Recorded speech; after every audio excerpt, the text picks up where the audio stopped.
Erica Richardson with Redox Bionutrients.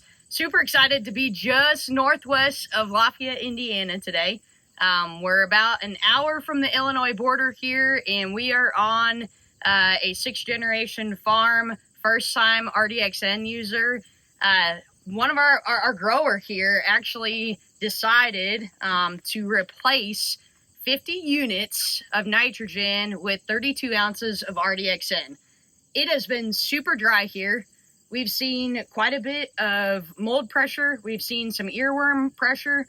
Obviously some of the heat pressure from the rest of the summer as well. We haven't had much rain over the last 6 weeks, and we're pretty excited about the results that we've seen.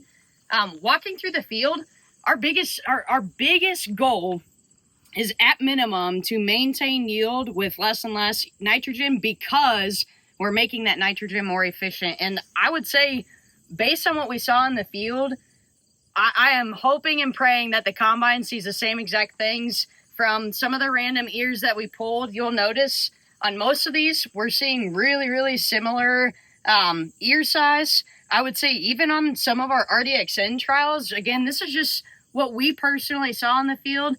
Little less tip back overall. I would say we had a little bit more consistency, where we had some of these larger ears more consistently placed in the field. And then I had mentioned before, we had saw some earworm pressure and mold pressure. Again, just observations, hopping into some random rows.